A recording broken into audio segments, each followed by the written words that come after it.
88,000 ऋषि प्रश्न करते हैं, सूत जी महाराज जवाब दे रहे हैं।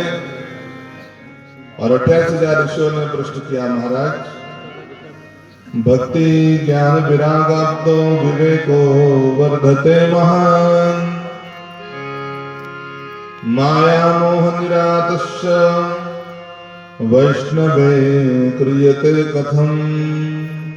महाराज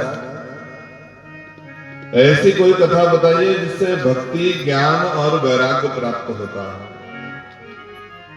और सूत जी महाराज ने कहा कि शौनकादि ऋषियों, इसके लिए मैं तुमको भागवत की कथा सुना रहा हूं। काल व्याल मुख विरास त्रास निर्वाण हेतवे श्रीमद् भागवत शास्त्रो कलौ किरेण भासितम। काल रूपी व्याल की एक दवा है जिसका नाम है भागवत। अब जरा समझिए काल क्या है। काल यानी समय को काल कहते हैं। पहले महाभारत आती थी तो उसमें एक व्यक्ति बोलता मैं काल हूं, समय हूं। इस संसार को भी काल कहते हैं। कितने काल बीत गए पता नहीं, संसार भी काल है। सर्प को भी काल कहते हैं, जो सांप होता है उसको भी लोग काल कहते हैं। और मृत्यु को भी काल कहते हैं। मृत्यु आ जाए तो उसको भी काल कहते हैं। तो हमारे यहाँ 4 चीजों को काल कहा, सर्प को, मृत्यु को, संसार को और समय को काल कहते हैं। मेरे भाई बहन, बड़े गजब की बात है कि चारों के पैर नहीं है मगर चलते बड़े बड़े जल्दी जल्दी है। काल का भी पैर नहीं है, समय का भी पैर नहीं है, संसार का भी पैर नहीं है, सर्प का भी पैर नहीं है, मृत्यु का भी पैर नहीं है, मगर पता ही नहीं चला कि कब सांप सामने आ गया, कब समय बीत गया, कब संसार बदल गया और कब किसकी मृत्यु आ गई पता नहीं चला।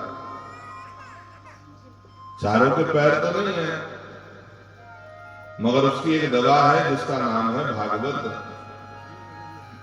आप लोगों ने देखा होगा कि सांप की और नेवले की लड़ाई हुई और सांप ने नेवले को काटा और जो काटा तो नेवला भागा और कहीं जाकर के और कुछ खोद करके दवा ववा निकाल करके खा के वो नेवला आ गया, फिर से सांप से लड़ने लगा, सांप ने फिर से काटा, वो नेवला फिर से भागा, जाकर के कहीं कुछ गड्ढा खोदा, कुछ जड़ी बूटी निकाल करके खाया, आया, लड़ने लगा और परिणाम ये हुआ कि नेवले ने अंत में सांप को हरा दिया। तो जो दवा खाने से सर्प पर विजय प्राप्त की जा सकती है वही दवा का नाम है भागवत, जो इस संसार पर विजय प्राप्त की जा सकती है। और सूत जी महाराज कहते हैं, शौनकादि ऋषियों, मैं तुमको भागवत की कथा सुनाता हूं। शौनकादि ऋषियों ने पूछा, महाराज हमने तो कभी भागवत का नाम नहीं सुना, और ये भागवत सबसे पहले किसने किसको सुनाई थी? तो बताया सबसे पहले भागवत सनकादि ऋषियों ने नारद जी को सुनाई थी। अरे वाह महाराज, हमने तो सुना है कि नारद जी कहीं ठहरते नहीं है और सनकादि ऋषि कहीं जाते नहीं है, तो फिर भागवत कैसे हुई? तो बताया एक बार नारद जी मृत्यु लोक को धन्य मान करके इस पृथ्वी पर आए और नारद जी ने इस पृथ्वी पर घूमना प्रारंभ किया। कहां घूम रहे हैं नारद जी? तो भागवत में लिखा है, पुष्करंचा प्रयागंचा काशीं गोदावरी तथा श्री क्षेत्रम कुरुक्षेत्रम श्रीरंगम सेतु बंदनम। नारद जी पुष्कर में गए, प्रयाग में गए, काशी में गए, गोदावरी में गए, श्री क्षेत्र, हरि क्षेत्र, कुरुक्षेत्र, सब जगह गए और क्या देखा नारद जी ने? पाखंड निरता संता विरक्ता स परिग्रहा। पाखंडियों के कारण तीर्थों का सार चला गया है। जरा ध्यान पूर्वक सुनिए।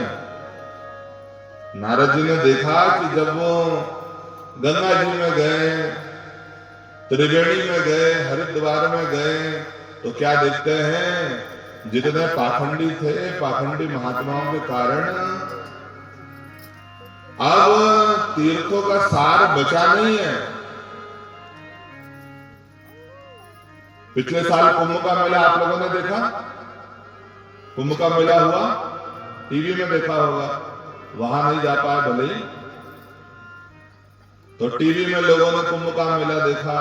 और कुंभ के मेले में क्या क्या दृश्य हमने देखा कि ममता कुलकर्णी ने संन्यास ले लिया है। देखा? ममता कुलकर्णी को आप लोग जानते हैं ना, जो टीवी में नाच गाना करती है, वो ममता कुलकर्णी, वो उसने संन्यास, भगवा कपड़ा पहन लिया है। और वो बता रही है रजत शर्मा को आपकी अदालत में कि मेरे को काली जी का साक्षात्कार हो रहा है, काली जी दिखने लगी है उसको। अब बताओ, पंडित जी 20 साल से भागवत बोल रहा है, आप में से कई बुजुर्ग लोग सुन रहे होंगे 20-50 साल से, आपको हमको कहीं काली जी और भगवान नहीं दिख रहा है, मगर हम पाखंडियों को भगवान दिख रहा है। भगवा कपड़ा पहना और 1 महीने बाद फिर वही अपने उस पे आ गए, आधे आधे कपड़े पे। तो यही पाखंड है मेरे भाई बहन। पाखंड क्या है? अपनी असलियत को छुपाना, श्रद्धा के ऊपर जितनी बात है वो सब पाखंड है। और नारद जी ने देखा कि जो पाखंडी संत महात्मा, जो असली है वो तो दिख ही नहीं रहे कहीं। जो असली संत महात्मा है उनको जाने की आवश्यकता नहीं है कि कहीं जाकर के फोटो खिंचवाएंगे कि माला पहनवाएंगे।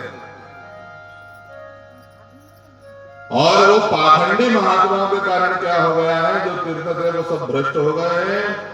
और नारद जी आश्रमों में गए तो क्या भागवत में आश्रमों की व्याख्या लिखी है, जरा सुनिए। एक बड़ा आश्रम था, 5 स्टार होटल के समान, बड़े बड़े कमरे, बड़ी अच्छी व्यवस्था रुकने की। और नारद जी गए तो देखा तो बड़ा सुंदर आश्रम। नारद जी ने भी देखा, बड़े बड़े सेठ लोग वहां पर रुके हुए थे, एसी के कमरे थे। तो नारद जी ने पूछा, भैया ये कौन से बाबा का आश्रम है? तो किसी ने बताया त्यागी बाबा का, सब त्याग करके और ये 5 स्टार होटल आश्रम बना करके बैठे हैं। तो नारद जी को बड़ा आश्चर्य हुआ कि बताओ, नाम है त्यागी और होटल बना करके बैठे हैं, धंधा कर रहे हैं। दूसरे आश्रम में नारद जी गए तो छोटे छोटे बच्चे भागते दिखे। तो नारद जी ने पूछा, भैया ये बच्चे किसके हैं? तो बोला ब्रह्मचारी के। और नारद जी ने सिर ठोक लिया, क्या ब्रह्मचारी के बच्चे? तीसरे आश्रम में गए, खूब हल्ला हो रहा था, शोर मच रहा था, डीजे की आवाज अंदर से आ रही थी। तो नारद जी ने पूछा, भैया ये किसका आश्रम है? तो कोई बोला मौनी बाबा का आश्रम है। और नारद जी ने पूछा कि मौनी बाबा के आश्रम में इतना हल्ला हो रहा है, कौन कर रहा है? और जो देखा नारद जी ने कि अभी ये हाल है, तो अभी तो कलयुग आने वाला है, कलयुग में जब घोर कलयुग आ जाएगा तो ये सब भ्रष्ट हो जाएंगे महात्मा लोग। और नारद जी का मन अशांत हो गया कि देखो ये महात्मा भी भ्रष्ट हो गए और इनके लक्षणों से तीर्थों का सार जाता रहा। नारद जी ने सोचा कि भले ये भ्रष्ट हो गए, भले तीर्थों का सार चला गया, मगर ये जो गृहस्थी है ये तो अच्छे से रह रहे होंगे। गृहस्थी यानी आप और हम। तो नारद जी हमारे घर में आए और जो नारद जी ने पैर रखा चौखट पे तो अंदर तो महाभारत मची हुई है। घर में महाभारत चल रही है। और किस बात की महाभारत है? तो नारद जी ने स्पष्ट बताया भागवत में, तरुणी प्रभुता गेहे शाल को बुद्धिदायका कन्या विक्रयण लोभा दंपति नाम चकलकनम। जरा ध्यान पूर्वक सुनो मेरे भाई बहन। नारद जी ने बताया कि घर में किस बात का झगड़ा चल रहा है। तरुणी प्रभुता गेहे शाल को बुद्धिदायका। अब घर में बड़े बुजुर्गों की चल नहीं रही है, किसकी चल रही है? तरुणी। तरुणी यानी जो जवान लोग हैं, जो जवान महिला है यानी जो घर की बहू है उसकी चलती है। तो कोई ने बोला भैया चलना भी चाहिए, क्या बुराई है उसमें? तो बोले नहीं, चलने में कोई बुराई नहीं है, मगर शाल को बुद्धिदायक कहा। पहले कोई काम होता था तो सलाह बड़े भैया से दी जाती थी, मगर ससुरारी प्यारी भई जब से तो लगन राम से छूटी, स्वामी स्वामी रटने लागे किस्मत उनकी फूटी। अब सलाह साले से दी जा रही है। नारद जी बता रहे, पंडित जी नहीं बोल रहा है। नहीं तो पहली बार आए बांदुर में और लोग बोले कि महाराज तो कुछ भी बोले महाराज मन से, मगर नारद जी ने क्या बताया कि घर में झगड़ा किस बात का चल रहा है? तो बोले तरुणी प्रभुता गेहे शाल को बुद्धिदायका। साला जो है वो सलाहकार बनकर के बैठा हुआ है। और पुराने लोग क्या कहते हैं हमारे, दीवाल में नहीं होना आला। अगर दीवाल में ज्यादा आले बना देंगे लोकेश भैया तो दीवार जरा कमजोर हो जाएगी। खेत में नहीं होना नाला। अगर खेत के बीच में से नाला जाएगा तो वो जमीन को खराब कर देगा, ज्यादा जगह उसमें से चली जाएगी। दीवाल बिगाड़े आलो, खेत बिगाड़े नालो, और घर बिगाड़े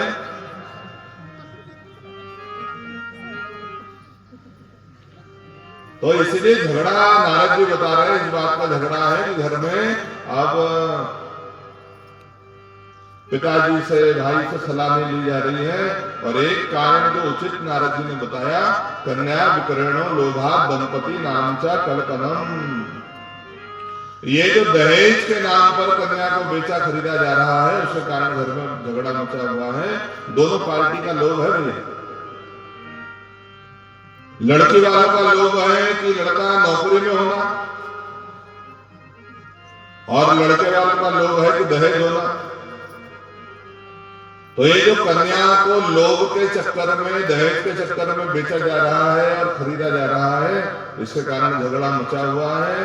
और नारद जी ने विचार किया, नारद जी का मन शांत हो गया कि देखो, एक तो पाखंडियों के कारण सब तीर्थ भ्रष्ट हो गए, दूसरा गृहस्थियों के घर में झगड़ा मचा हुआ, रोज की महाभारत हो रही है। तो क्या करें? नारद जी का जब मन शांत नहीं हुआ तो नारद जी ने विचार किया कि अब श्रीधाम वृंदावन चलना चाहिए। और वृंदावन वो भूमि है जहां पर भगवान की पत्नी भक्ति मैया नृत्य करती है। आप लोग कोई गए होंगे वृंदावन तो आप लोगों ने देखा होगा कि वृंदावन में भक्तिमय वातावरण है। आप लोग गए हैं वृंदावन? गांव के कोई लोग वृंदावन नहीं गए आज तक के? हाउ कि नहीं? नहीं है। पंडित जी के साथ जाएंगे? हाउ कि नहीं? जाएंगे। ठीक है। देखिए, हर भूमि की एक महिमा है। कहीं का संतरा अच्छा होता है तो बोले नागपुर के संतरे बड़े अच्छे हैं। कहीं की मक्का अच्छी होती है तो कोई बोला भैया छिंदवाड़ा तरफ की मक्का बड़ी अच्छी है। ताप्ती जी तो सब जगह है, सूरत में भी है, मगर जो ताप्ती जी मुल्ताई में है वो कहीं नहीं है। ताप्ती जी का उद्गम है मुल्ताई में। तो हर जगह की एक महिमा है और भक्ति तो सब जगह है। अब बानूर में आज से भक्ति प्रारंभ हुई है, 7 दिन तक के भागवत में भक्ति तो करने वाले हैं लोग, मगर जैसी भक्ति वृंदावन में है वैसी संसार में कहीं कहीं नहीं है। धन्यम वृंदावन नामम भक्ति नृत्यति यत्र का। धन्य है वृंदावन धाम जहाँ भगवान की पत्नी भक्ति मैया नृत्य करती है। और नारद जी का जब मन शांत नहीं हुआ तो वृंदावन गए, और वृंदावन में लोगों को ताली बजाते नृत्य करते देखा तो नारद जी तो प्रसन्न हो गए। और एक घटना घटी। नारद जी यमुना जी के किनारे से जा रहे थे कि उन्होंने देखा कि एक महिला उदास बैठी हुई है, दो बूढ़े बच्चे उसके पास में, दो बूढ़े हैं, बच्चे हैं उसके मगर बूढ़े हो गए हैं, उसके पास में है। कुछ महिलाएं बैठ करके उसको ढांढस बनाती है कि बहन तू चिंता मत कर, भगवान तेरे ऊपर कृपा करेंगे। एक स्त्री उसके पैर दबा रही है और नारद जी वहां से जा ही रहे थे, उसने आवाज दी, भोगो साधु समंतुष्टा, महाराज जरा ठहरिए। और नारद जी ने जाकर के उससे पूछा, देवी तुम कौन हो? उसने बताया, अहम भक्ति रीति ख्याता इमो में तरुणो मतो ज्ञान वैराग्य नामानो काल योगेन जर्जरो। उसने बताया, नारद जी अहम भक्ति रीति ख्याता, मेरा नाम भक्ति है। और ये जो दो बूढ़े देख रहे हो ये मेरे बच्चे हैं, ज्ञान वैराग्य नामानो। एक का नाम है ज्ञान, दूसरे का नाम है वैराग्य। और कलयुग के प्रभाव से मैं तो जवान हूं, ये वृंदावन के प्रभाव से मैं तो जवान हूं, मगर ये जो मेरे बच्चे ये बूढ़े हो गए। और जो सुना नारद जी ने, भक्ति भैया ने बताया कि ये जो स्त्रियां तुम देख रहे हो नारद जी, ये सब तीर्थ है, गंगा यमुना सरस्वती बैठ करके मेरी सेवा कर रही है। और ये जो पैर दबा रही है ये मुक्ति है, भगवान ने मुक्ति को भक्ति की दासी बनाया है। जो पैर दबा रही है वो कौन है? मुक्ति है। इसलिए तो भारत में मुक्ति सरल है, भक्ति कठिन है। मुक्ति सरल है भारत में। आप लोगों ने मुक्ति का उपाय सुना होगा, कोई प्राण छोड़ने लगे, कोई बूढ़ा दादा, तो घर का ही कोई आदमी बोलता, भैया थोड़ा सा गंगा जी का पानी उसके मुंह में डाल दो, मुक्त हो जाएगा। कोई बोला, भैया तुलसी का एक पत्ता उसके मुंह में डाल दो, मुक्त हो जाएगा। कोई बोला, भैया एक काम करो, शालिग्राम भगवान को उसके किनारे पर रख दो, सिराने पर रख दो। कोई बोला, उसके नीचे कुशा डाल दो, तिल्ली जौ डाल दो, मुक्त हो जाएगा। तो भारत के पानी में, एक बूंद पानी में वो प्रभाव है कि तुमको मुक्ति दे सकता है। गंगा जी का पानी, वो पत्थर में प्रभाव है। शालिग्राम का छोटा सा पत्थर हो, अगर उसको सिराने पर रख दिया जाए मरते के, तो वो मुक्त हो जाता है। यहाँ तुलसी जी में इतना प्रभाव है कि एक पत्ती अगर मरते को खिला दिया जाए तो वो वैकुंठ में भगवान के धाम में जाता है। तो भारत में मुक्ति तो सरल है, मगर भक्ति बड़ी कठिन है। तो भगवान ने मुक्ति को भक्ति की दासी बनाया है। और भक्ति भैया ने बताया, नारद जी उत्पन्ना द्रविणे साहम वृद्धि कर्नाटके गतः। मैं द्रविड़ में, मैं महाराष्ट्र में पैदा हुई, कर्नाटक में बड़ी हुई, कहीं कहीं मेरा लोप हुआ, मगर जो मैं वृंदावन आई तो मैं तो जवान हो गई। मगर ये जो मेरे बच्चे ये बूढ़े हैं, और माँ जवान हो बच्चे बूढ़े हो तो ऐसी माँ सुखी नहीं रह सकती। और नारद जी ने तो दोनों को बड़ा उपाय किया। वेद वेदांत पाठस्य घोषस्य गीता पाठे मुहुर्मुहु।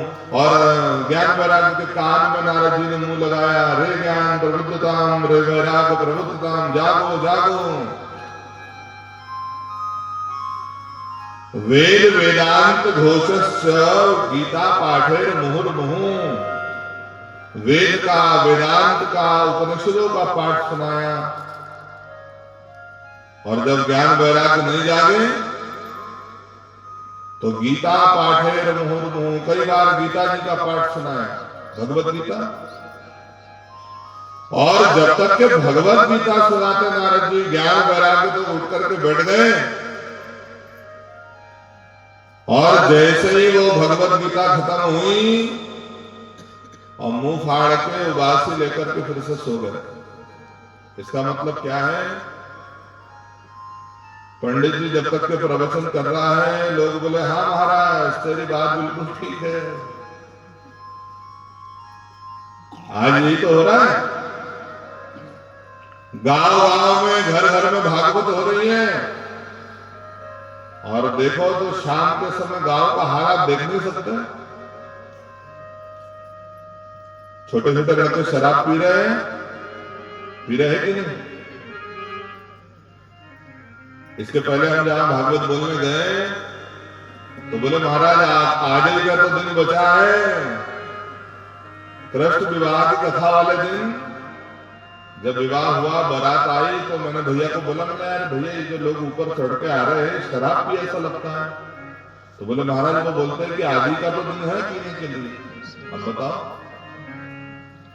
आज घर घर में भागवत हो रही है, गांव गांव में पंडित जी भागवत बोल रहे हैं, मगर क्या हो रहा है?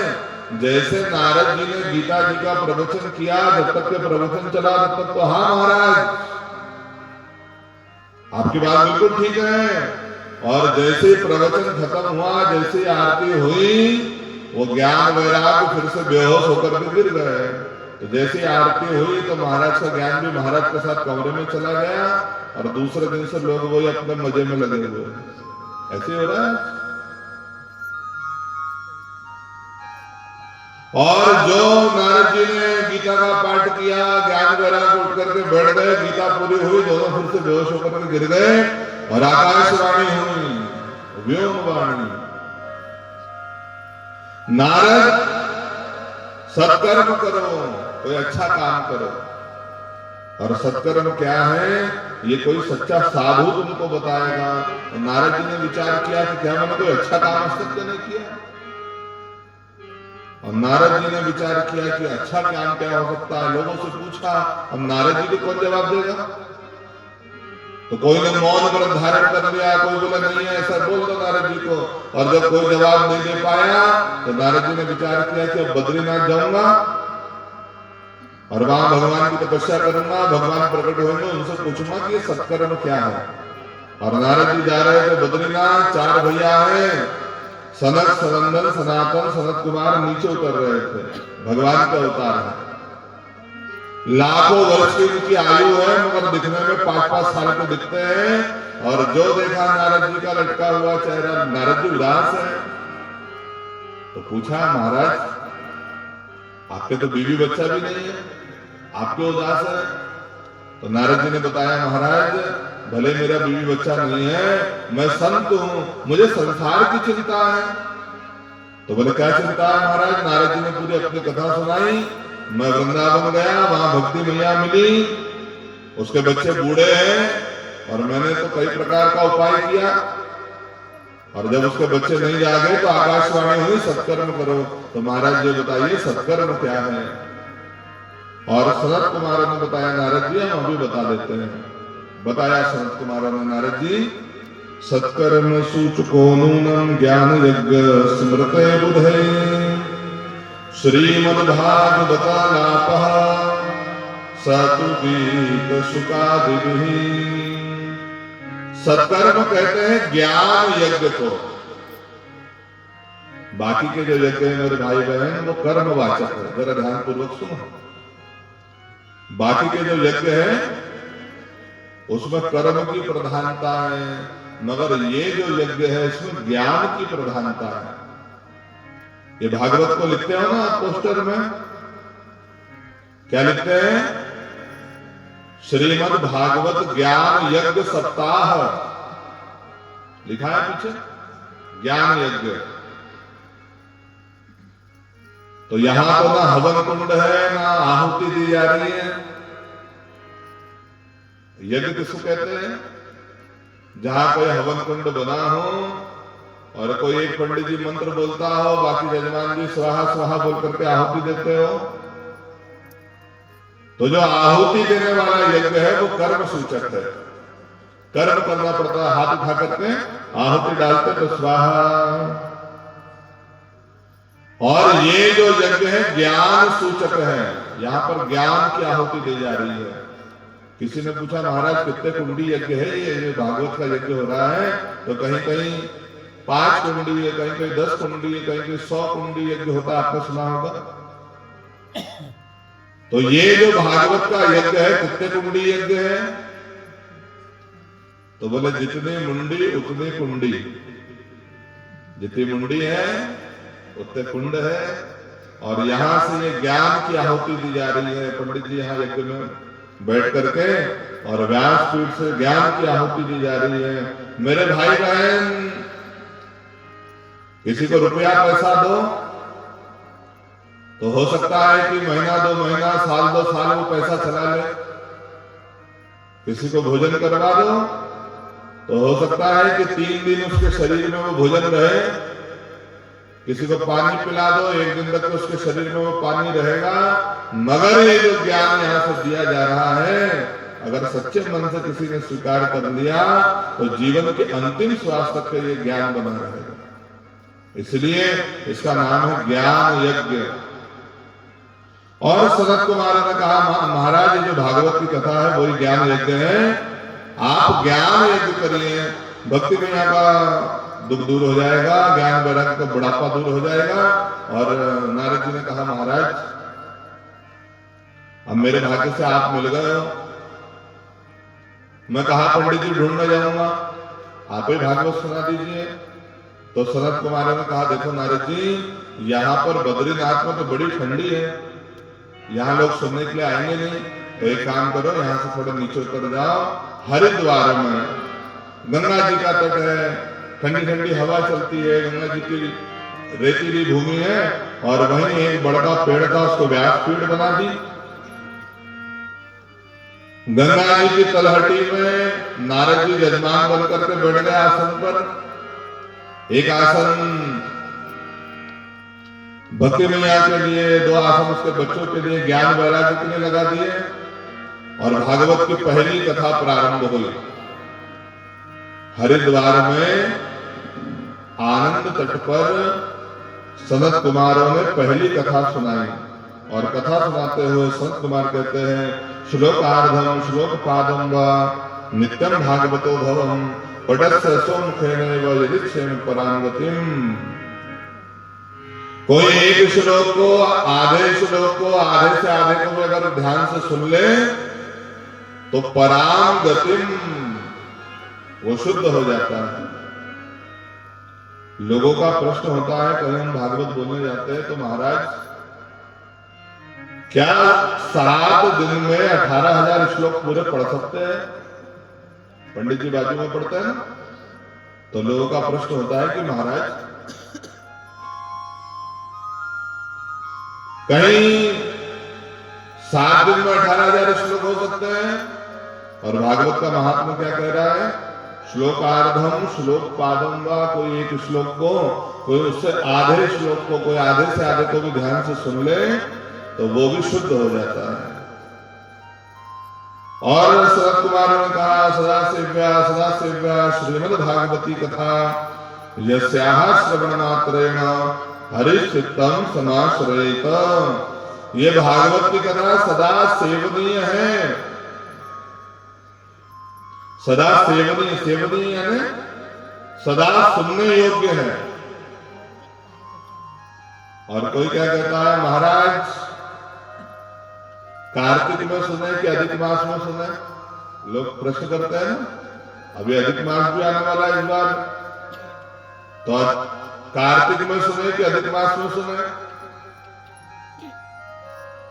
कोई कोई पूछता है, महाराज उजाली में सुने कि अंधेरी में सुने?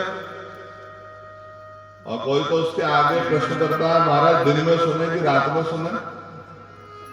तो भागवत का महात्मा क्या कह रहा है? सदा सेव्य, हमेशा सुनो। अगर गांव में कहीं हो रही है तो वहां जाकर के सुनो, गांव में नहीं होती है तो बाजू के गांव में होती है, वहां जाकर सुनो। आसपास भी कहीं मौका नहीं मिल रहा है तो आजकल तो घर घर में भागवत हो रही है, टीवी में सुनो। अगर टीवी में भी नहीं आ रही हो तो आज भागवत जेब जेब में भागवत है, मोबाइल में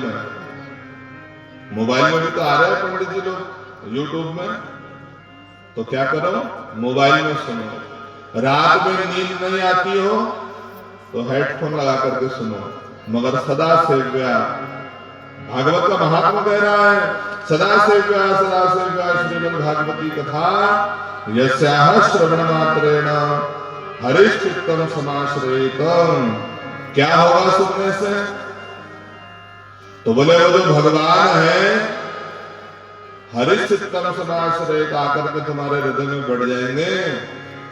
और जो भागवत प्रारंभ हुई, एक ही दिन हुआ था भागवत प्रारंभ होने के, कि नारद जी यजमान बन करके बैठे हैं, सनकादि ऋषि कथा बोल रहे हैं, और उस कथा के बीच में कुछ महिलाएं, कुछ पुरुष, कोई ढोलक बजाता है, कोई ताली बजाता है, कोई हाथ उठा करके जय हो बोलता है, और बीच चलती कथा में आ गए।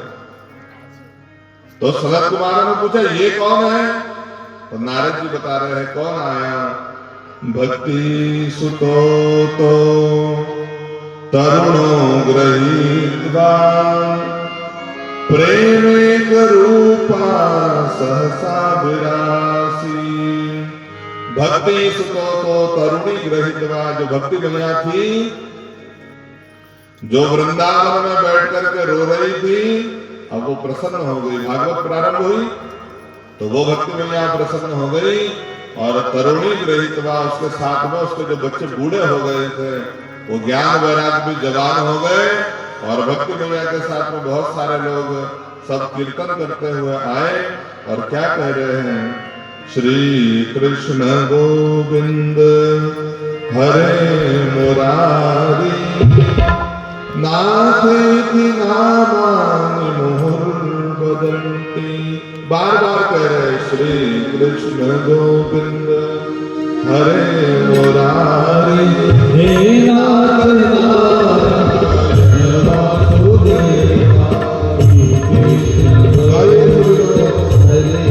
मुरारी हे नाथ नारायण वासुदेवा हे नाथ नारायण वासुदेवा हे नाथ नारायण वासुदेवा हे नाथ नारायण वासुदेवा हे नाथ नारायण वासुदेवा।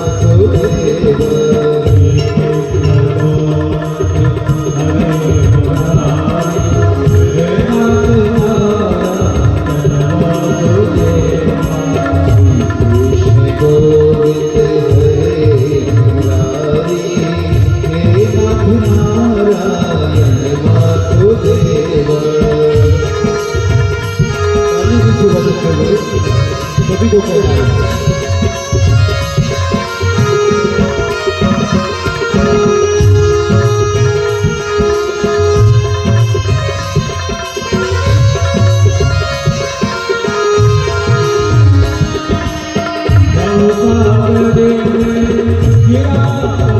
Hare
प्रेम रूपा सहसा विरासी श्री कृष्ण गोविंद